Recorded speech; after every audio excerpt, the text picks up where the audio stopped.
ਇਕ ਓੰਕਾਰ ਸਤਿਨਾਮ ਕਰਤਾ ਪੁਰਖ ਨਿਰਭਉ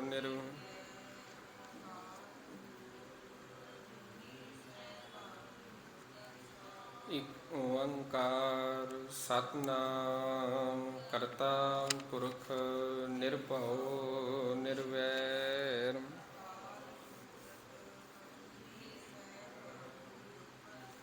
ਇਕ ਓੰਕਾਰ ਸਤਿਨਾਮ ਕਰਤਾ ਪੁਰਖ ਨਿਰਭਉ ਨਿਰਵੈਰ।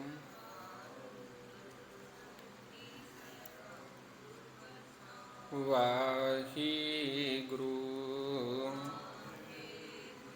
ਵਾਹਿਗੁਰੂ ਵਾਹਿਗੁਰੂ।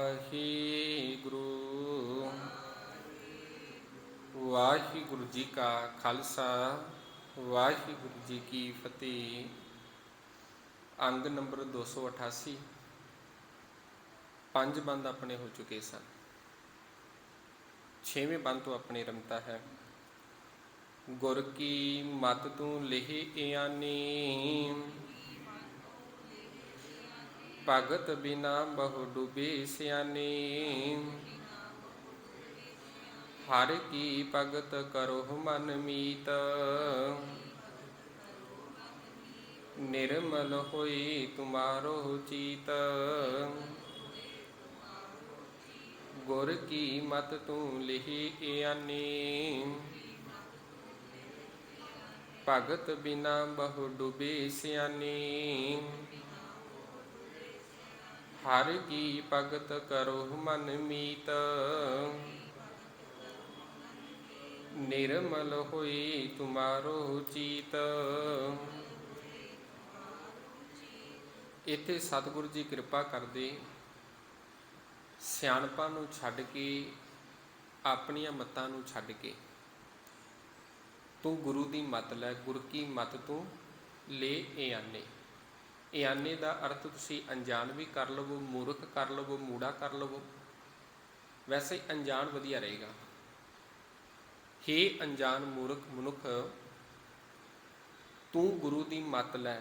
ਭਗਤ ਬਿਨਾ ਬਹੁ ਡੂਬੇ ਸਿਆਣੇ। ਵੱਡੇ ਵੱਡੇ ਸਿਆਣਪਾਂ ਵਾਲੇ ਜਿਹੜੇ ਆਖਦੇ ਸਨ ਮੇਰੇ ਵਰਗਾ ਕੋਈ ਸਿਆਣਾ ਨਹੀਂ, ਮੇਰੇ ਵਰਗਾ ਕੋਈ ਸਮਝਦਾਰ ਨਹੀਂ, ਕਹਿੰਦੇ ਭਗਤੀ ਤੋਂ ਬਿਨਾਂ ਸਾਰੇ ਇਸ ਭਵਜਲ ਸਾਗਰ ਦੇ ਵਿੱਚ ਡੁੱਬ ਗਏ ਨੇ, ਵਿਕਾਰਾਂ ਦੇ ਵਿੱਚ ਡੁੱਬੇ ਰਹੇ। ਹਰ ਕੀ ਭਗਤ ਕਰੋ ਮਨ ਮੀਤ। ਹੀ ਮੇਰੇ ਮਿੱਤਰ ਮਨ, ਹਰੀ ਦੀ ਭਗਤੀ ਕਰ, ਹਰੀ ਦੀ ਬੰਦਨਾ ਕਰ, ਕਿਉਂ ਨਿਰਮਲ ਹੋਏ ਤੁਮਾਰੋ ਚੀਤ। ਤੇ ਜਿਵੇਂ ਜਿਵੇਂ ਤੂੰ ਭਗਤੀ ਕਰਦਾ ਜਾਵੇਂਗਾ, ਜਿਵੇਂ ਜਿਵੇਂ ਤੂੰ ਬਾਣੀ ਨੂੰ ਪੜ੍ਹੇਂਗਾ, ਸਿਮਰਨ ਕਰੇਂਗਾ, ਤਿਵੇਂ ਤਿਵੇਂ ਤੇਰਾ ਇਹ ਜਿਹੜਾ ਮਨ ਹੈ, ਇਹ ਮਨ ਨਿਰਮਲ ਹੋਵੇਗਾ, ਪਵਿੱਤਰ ਹੋਵੇਗਾ। ਚਿੱਤ ਜਿਹੜਾ ਹੈ ਪਵਿੱਤਰ ਹੋਵੇਗਾ। ਜਿਵੇਂ ਪਾਣੀ ਨੂੰ ਤਨ ਨੂੰ ਪਾਣੀ ਸਾਫ਼ ਕਰਦਾ, ਮਨ ਨੂੰ ਬਾਣੀ ਸਾਫ਼ ਕਰੇਗੀ। ਮਨ ਨੂੰ ਸਾਫ਼ ਕਰਨ ਦੇ ਲਈ ਬਾਣੀ ਦਾ ਕੰਮ ਹੈ। ਦਰਬਾਰ ਸਾਹਿਬ ਦੇ ਅੰਦਰ ਆਪਾਂ ਜਦੋਂ ਜਾਂਦੇ ਹਾਂ, ਉੱਥੇ ਦੋਵੇਂ ਹੀ ਚੀਜ਼ਾਂ ਦਾ ਸੁਮੇਲ ਚੱਲ ਰਿਹਾ ਹੈ। ਵੈਸੇ ਧਾਰਮਿਕ ਸਥਾਨਾਂ 'ਤੇ ਤੁਸੀਂ ਜਾਵੋਗੇ, ਉੱਥੇ ਇਕੱਲਾ ਇਸ਼ਨਾਨ ਹੈ, ਤਨ ਦਾ ਇਸ਼ਨਾਨ ਹੈ। ਪਰ ਜਿੱਥੇ ਦਰਬਾਰ ਸਾਹਿਬ ਜਦੋਂ ਜਾਈਏ, ਉੱਥੇ ਤਨ ਦਾ ਇਸ਼ਨਾਨ ਵੀ ਹੈ ਅਤੇ ਉਹਦੇ ਨਾਲ ਨਾਲ ਮਨ ਦਾ ਵੀ ਇਸ਼ਨਾਨ ਹੋ ਰਿਹਾ। ਬਾਣੀ ਵੀ ਲਗਾਤਾਰ ਨਿਰੰਤਰ ਚੱਲ ਰਹੀ ਹੈ। ਇਹਦੇ ਨਾਲ ਤਨ ਦੇ ਰੋਗ ਵੀ ਅਤੇ ਮਨ ਦੇ ਰੋਗ ਵੀ ਕੱਟੇ ਜਾਣਗੇ। ਭਾਵ ਤਨ ਵੀ ਪਵਿੱਤਰ ਅਤੇ ਮਨ ਵੀ ਪਵਿੱਤਰ। ਮਨ ਕਦੋਂ ਪਵਿੱਤਰ ਹੋਇਆ? ਨਿਰਮਲ ਹੋਈ ਤੁਮਾਰੋ ਚੀਤ। ਜਦੋਂ ਹਰੀ ਦੀ ਭਗਤੀ ਕੀਤੀ, ਹਰੀ ਦੀ ਬੰਦਨਾ ਕੀਤੀ। ਚਰਨ ਕਮਲ ਰਾਖੋ ਮਨ ਮਾਹੀ, ਜਨਮ ਜਨਮ ਕੀ ਕਿਲ ਬਿਖ ਜਾਹੀ। ਚਰਨ ਕਮਲ ਰਾਖੋ ਮਨ ਮਾਹੀ। ਆਪਣੇ ਹਿਰਦੇ ਦੇ ਅੰਦਰ ਗੁਰੂ ਦੇ ਚਰਨਾਂ ਨੂੰ ਟਿਕਾ ਲੈ। ਚਰਨ ਨੂੰ ਅਸੀਂ ਅਰਥ ਕਰਦੇ ਹਾਂ ਸ਼ਬਦ। ਗੁਰੂ ਦੇ ਸ਼ਬਦ ਨੂੰ ਆਪਣੇ ਹਿਰਦੇ ਦੇ ਵਿੱਚ ਟਿਕਾ। ਜਨਮ ਜਨਮ ਕੇ ਕਿਲ ਬਿਖ ਜਾਹੀ। ਜਿਵੇਂ ਤੂੰ ਗੁਰੂ ਦੇ ਸ਼ਬਦ ਨੂੰ ਟਿਕਾਵੇਂਗਾ, ਤਿਵੇਂ ਤਿਵੇਂ ਤੇਰੇ ਜਨਮਾਂ ਜਨਮਾਂਤਰਾਂ ਦੀ ਜਿਹੜੀ ਮੈਲ ਹੈ, ਇਹ ਮੈਲ ਕੱਟੀ ਜਾਵੇਗੀ। ਆਪ ਜਪੋ ਅਵਰਹ ਨਾਮ ਜਪਾਵੋ, ਸੁਣਤ ਕਹਿਤ ਰਹਿਤ ਗਤ ਪਾਵੋ। ਆਪ ਜਪਣਾ ਕਰੋ ਤੇ ਅਵਰਾ ਨਾਮ ਜਪਾਵੋ। ਹੋਰਨਾਂ ਨੂੰ ਨਾਮ ਜਪਣ ਦੀ ਪ੍ਰੇਰਨਾ ਕਰੋ। ਆਪ ਵੀ ਜਪਣਾ ਹੈ ਤੇ ਇਹ ਕੇਵਲ ਨਹੀਂ ਵੀ ਆਪਣੇ ਤੱਕ ਹੀ ਟਿਕਾ ਕੇ ਰੱਖਣਾ ਹੈ, ਇਹਨੂੰ ਦਾਨ ਨੂੰ ਦੂਸਰਿਆਂ ਦੇ ਵਿੱਚ ਵੀ ਵੰਡਣਾ ਹੈ। ਜਿਵੇਂ ਜਿਵੇਂ ਇਹ ਦਾਨ ਵੰਡੀ ਜਾਵਾਂਗੇ ਤਿਵੇਂ ਤਿਵੇਂ ਇਹ ਵੱਧਦਾ ਜਾਵੇਗਾ। ਸੰਸਾਰ ਦੇ ਪਦਾਰਥ ਤੁਸੀਂ ਵੰਡਣੇ ਸ਼ੁਰੂ ਕਰ ਦੇਵੋ, ਘਟਣੇ ਸ਼ੁਰੂ ਹੋ ਜਾਣਗੇ, ਖਜ਼ਾਨੇ ਘਟਣੇ ਸ਼ੁਰੂ ਹੋ ਜਾਣਗੇ। ਤੁਹਾਡਾ ਬੈਂਕ ਬੈਲੈਂਸ ਹੈ, ਤੁਸੀਂ ਵੰਡਣਾ ਸ਼ੁਰੂ ਕਰ ਦੇਵੋ, ਤੁਹਾਡਾ ਘਟ ਜਾਵੇਗਾ। ਪਰ ਜਦੋਂ ਨਾਮ ਦਾ ਖਜ਼ਾਨਾ ਤੁਸੀਂ ਦੂਸਰਿਆਂ ਦੇ ਵਿੱਚ ਵੰਡੋਗੇ, ਉਹ ਘਟਣ ਦੀ ਬਜਾਏ ਵੱਧਦਾ ਜਾਵੇਗਾ। ਖਾਵੋ ਖਰਚੋ ਰਲ ਮਿਲ ਭਾਈ, ਤੋਟ ਨਾ ਆਵ ਵੱਧ ਹੋ ਜਾਏ। ਖਾਵੋ ਖਰਚੋ, ਰਲ ਕੇ ਨਾਮ ਸਿਮਰੋ, ਨਾਲ ਉਸ ਨੂੰ ਖਾਵੋ ਖਰਚੋ, ਉਹਦਾ ਤੁਸੀਂ ਖਰਚ ਕਰੋ। ਰਲ ਮਿਲ ਭਾਈ, ਰਲ ਮਿਲ ਕੇ, ਤੋਟ ਨਾ ਆਵੇ ਵੱਧ ਹੋ ਜਾਏ। ਫਿਰ ਤੋਟ ਨਹੀਂ ਆਵੇਗੀ ਕਿਸੇ ਚੀਜ਼ ਦੀ, ਉਹ ਵੱਧਦਾ ਜਾਂਦਾ ਹੈ। ਤਿਵੇਂ ਤਿਵੇਂ ਉਹਦੇ ਵਿੱਚ ਵਾਧਾ ਹੋਵੇਗਾ। ਆਪ ਜਪੋ, ਆਪ ਜਪਣਾ ਹੈ, ਅਵਰਾ ਨਾਮ ਜਪਾਵੋ ਤੇ ਹੋਰਨਾਂ ਨੂੰ ਵੀ ਪ੍ਰੇਰਨਾ ਕਰੋ। ਸੁਣਤ ਕਹਿਤ ਰਹਿਤ ਗਤ ਪਾਵੋ। ਸੁਣ ਕੇ, ਕਹਿ ਕੇ, ਰਹਿਤ ਆਪਣੇ ਜੀਵਨ ਦਾ ਆਚਰਣ ਉੱਚਾ ਕਰਕੇ, ਗਤ ਪਾਵੋ, ਗਤ ਦੀ ਅਵਸਥਾ ਉੱਚੀ ਅਵਸਥਾ, ਜੀਵਨ ਦਾ ਆਚਰਣ ਉੱਚਾ ਹੋ ਗਿਆ। ਵੀ ਸੁਣ ਕੇ ਕਹਿ ਕੇ ਆਪਣੇ ਜੀਵਨ ਨੂੰ ਤੁਸੀਂ ਉੱਚੀ ਅਵਸਥਾ ਦੇ ਵਿੱਚ ਲੈ ਜਾਵੋ। ਕਹਿਤੇ ਸੁਨੀਤ ਪੁਣ ਤੇ, ਵੀ ਸੁਣਦਿਆਂ ਵੀ ਪਵਿੱਤਰ ਨੇ ਤੇ ਕਹਿੰਦਿਆਂ ਵੀ ਪਵਿੱਤਰ ਹੋਵੋਗੇ। ਸਾਰ ਭੂਤ ਸਤ ਹਰਿ ਕੋ ਨਾਉ, ਸਹਿਜ ਸੁਭਾਈ ਨਾਨਕ ਗੁਣ ਗਾਓ। ਸਾਰ ਦਾ ਅਰਥ ਸਭ ਤੋਂ ਸ੍ਰਿਸ਼ਟ, ਭੂਤ ਦਾ ਅਰਥ ਹੁੰਦਾ ਚੀਜ਼। ਸਾਰਿਆਂ ਦੇ ਵਿੱਚੋਂ ਸ੍ਰਿਸ਼ਟ, ਸਾਰਿਆਂ ਦੇ ਵਿੱਚੋਂ ਜੇਕਰ ਕੋਈ ਉੱਤਮ ਚੀਜ਼ ਹੈ, ਸਤ ਹਰਿ ਕੋ ਨਾਉ, ਉਹ ਹੈ ਪਰਮਾਤਮਾ ਦਾ ਨਾਮ। ਪਰਮਾਤਮਾ ਦਾ ਨਾਮ ਸਭ ਤੋਂ ਉੱਤਮ ਹੈ, ਸਭ ਦਾ ਨਿਚੋੜ ਹੈ। ਸਹਿਜ ਸੁਭਾਏ ਨਾਨਕ ਗੁਣ ਗਾਓ। ਹੇ ਮੇਰੇ ਮਿੱਤਰ, ਹੇ ਨਾਨਕ, ਸਹਿਜ ਸੁਭਾਏ ਹੀ ਪਰਮਾਤਮਾ ਦੇ ਗੁਣਾਂ ਨੂੰ ਗਾਣਾ ਕਰ। ਗੁਣ ਗਾਵਤ ਤੇਰੀ ਉਤਰ ਸਮੈਲ, ਬਿਨ ਸਜਾਈ ਹੋ ਮੈਂ ਬਿਖ ਫੈਲ। ਜਿਵੇਂ ਜਿਵੇਂ ਤੂੰ ਬਾਣੀ ਨੂੰ ਪੜ੍ਹੀ ਜਾਵੇਂਗਾ, ਜਿਵੇਂ ਜਿਵੇਂ ਪ੍ਰਮਾਤਮਾ ਦੀ ਭਗਤ ਬੰਦਗੀ ਕਰੇਂਗਾ, ਤਿਵੇਂ ਤਿਵੇਂ ਤੇਰੇ ਮਨ ਦੀ ਜਿਹੜੀ ਮੈਲ ਹੈ, ਇਹ ਮੈਲ ਲੱਥੀ ਜਾਵੇਗੀ। ਭਾਈ ਨੰਦ ਲਾਲ ਜੀ ਆਉਂਦੇ ਨੇ ਜਦੋਂ ਸਤਿਗੁਰਾਂ ਦੇ ਦਰ ਦੇ ਉੱਤੇ, ਮਨ ਦੇ ਵਿੱਚ ਇਸ ਚੀਜ਼ ਦਾ ਹੰਕਾਰ ਸੀ, ਮੈਂ ਵਿਦਵਾਨ ਹਾਂ, ਇੱਥੋਂ ਦੇ ਬਾਦਸ਼ਾਹ ਦੇ ਦਰਬਾਰ ਦੇ ਵਿੱਚ ਮੈਂ ਨੌਕਰੀ ਕਰਦਾ ਸਾਂ, ਸਤਿਗੁਰਾਂ ਦੇ ਕੋਲ ਜਾਣ ਨੂੰ ਜਾਵਾਂਗਾ, ਸਤਿਗੁਰੂ ਕੋਈ ਮੈਨੂੰ ਉੱਚਾ ਪਦਵੀ ਦੇਣਗੇ। ਤੇ ਸਤਿਗੁਰਾਂ ਨੇ ਸੇਵਾ ਕੀ ਬਖਸ਼ੀ ਸੀ? ਲੰਗਰ ਦੇ ਵਿੱਚ ਭਾਂਡਿਆਂ ਦੀ। ਕਿਹਦੇ ਕਰਕੇ? ਜਿਵੇਂ ਜਿਵੇਂ ਭਾਂਡਿਆਂ ਨੂੰ ਧੋਈ ਜਾਵੇਗਾ, ਜਿਵੇਂ ਜਿਵੇਂ ਬਾਣੀ ਨੂੰ ਸੁਣੇਗਾ, ਤਿਵੇਂ ਤਿਵੇਂ ਇਹਦਾ ਮਨ ਪਵਿੱਤਰ ਹੋਵੇਗਾ। ਇਹਦੇ ਕਰਕੇ ਹੀ ਅਸੀਂ ਹੁਣ ਜਦੋਂ ਗੁਰੂ ਘਰਾਂ ਦੇ ਵਿੱਚ ਸੇਵਾ ਕਰਦੇ ਹਾਂ, ਉਹਦੇ ਵਿੱਚ ਕਿਸੇ ਪ੍ਰਕਾਰ ਦਾ ਕੋਈ ਭੇਦਭਾਵ ਤਾਂ ਨਹੀਂ ਨਾ ਹੁੰਦਾ ਵੀ ਆਹ ਗਰੀਬ ਦੀ ਥਾਲੀ ਹੈ, ਅਮੀਰ ਦੀ ਥਾਲੀ ਹੈ, ਇਹ ਮੇਰੇ ਦੁਸ਼ਮਣ ਦੀ ਥਾਲੀ ਹੈ, ਇਹ ਮੇਰੇ ਦੁਸ਼ਮਣ ਦੇ ਬਰਤਨ ਨੇ। ਪਰ ਉੱਥੇ ਅਸੀਂ ਗੁਰੂ ਦੀ ਸੇਵਾ ਸਮਝ ਕੇ ਸੇਵਾ ਕਰ ਰਹੇ ਹਾਂ। ਤੇ ਜਿਵੇਂ ਜਿਵੇਂ ਸੇਵਾ ਕਰੀ ਜਾਓਗੇ, ਤਿਵੇਂ ਤਿਵੇਂ ਮਨ ਪਵਿੱਤਰ ਹੋਵੇਗਾ। ਵੇਖਿਆ ਵੀ ਭਾਈ ਨੰਦ ਲਾਲ ਜੀ ਭਾਵੇਂ ਵਿਦਵਾਨ ਨੇ, ਪਰ ਮਨ ਦੇ ਵਿੱਚ ਹੰਕਾਰ ਹੈ, ਤੇ ਉਹਦੀ ਸੇਵਾ ਲਈ ਭਾਂਡਿਆਂ ਦੀ।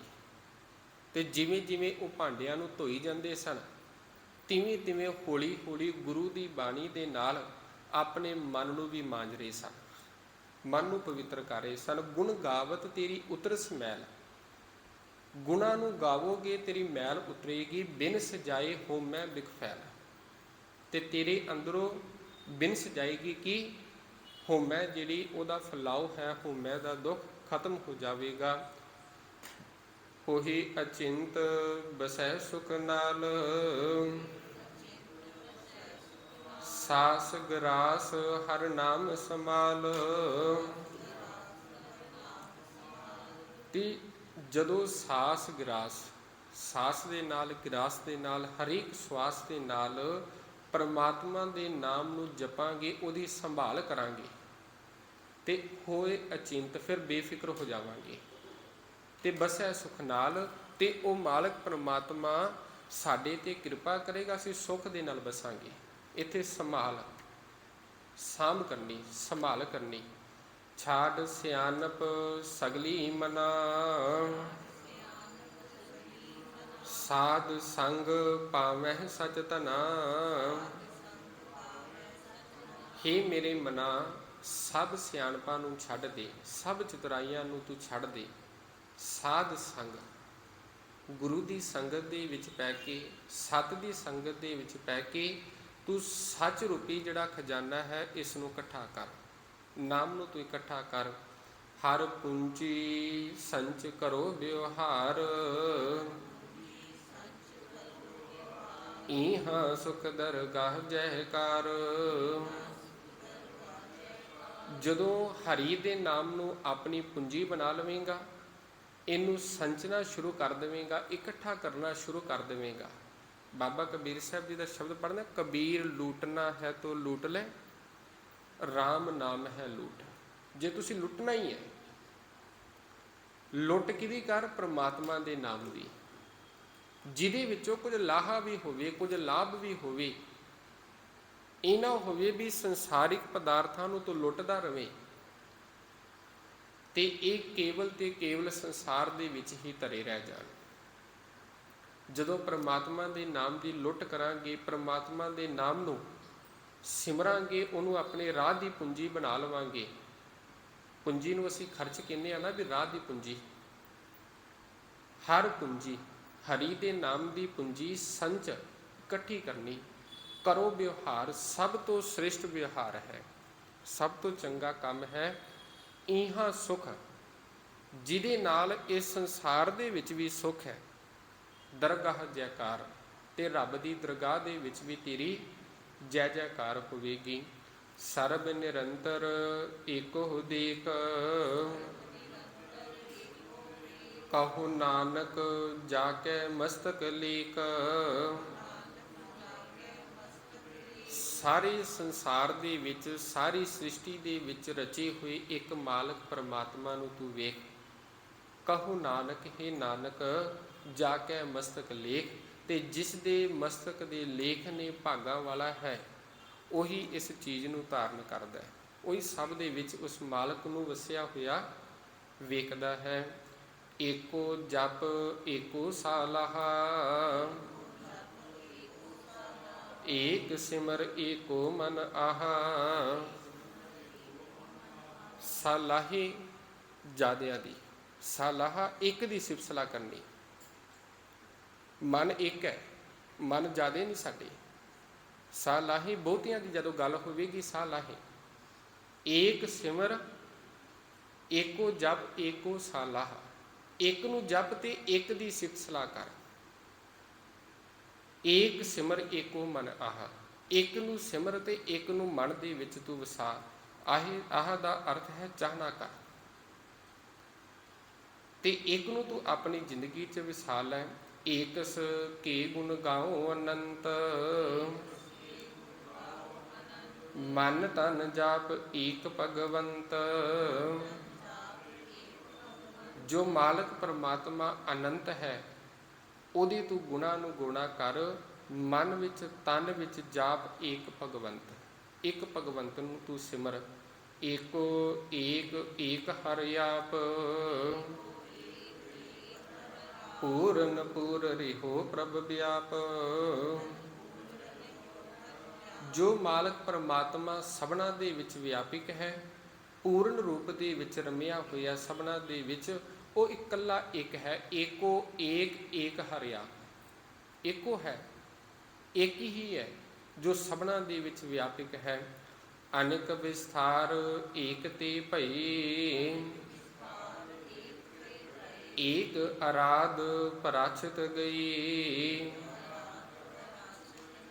ਅਨੇਕ ਵਿਸਥਾਰ ਏਕ ਤੇ ਭਈ, ਇਹ ਜਿੰਨੀ ਸ੍ਰਿਸ਼ਟੀ ਹੈ ਸਾਰਾ ਖਲਾਰਾ ਉਸ ਮਾਲਕ ਤੋਂ ਹੀ ਹੋਇਆ ਹੈ। ਉਸਨੇ ਸ੍ਰਿਸ਼ਟੀ ਨੂੰ ਰਚਿਆ। ਏਕ ਅਰਾਧ, ਇੱਕ ਨੂੰ ਤੂੰ ਆਰਾਧਨਾ ਕਰ ਤੇ ਕੀ ਹੋਵੇਗਾ? ਪ੍ਰਾਸ਼ਚਿਤ ਗਏ। ਪ੍ਰਾਸ਼ਚਿਤ ਦਾ ਅਰਥ ਹੁੰਦਾ ਪਾਪ। ਤੇਰੇ ਪਾਪ ਖਤਮ ਹੋ ਜਾਣਗੇ। ਮਨ ਤਨ ਅੰਤਰ ਏਕ ਪ੍ਰਭ ਰਾਤਾ, ਗੁਰ ਪ੍ਰਸਾਦ ਨਾਨਕ ਇਕ ਜਾਤਾ। ਮਨ ਦੇ ਵਿੱਚ, ਤਨ ਦੇ ਵਿੱਚ ਏਕ ਪਰਮਾਤਮਾ ਨੂੰ ਤੂੰ ਵਸਾ ਲੈ, ਉਹਦੇ ਰੰਗ ਦੇ ਵਿੱਚ ਰੰਗਿਆ ਰਹਿ। ਕੌਣ? ਗੁਰ ਪ੍ਰਸਾਦ, ਗੁਰੂ ਦੀ ਕਿਰਪਾ ਦੇ ਨਾਲ ਨਾਨਕ ਇੱਕ ਜਾਤਾ।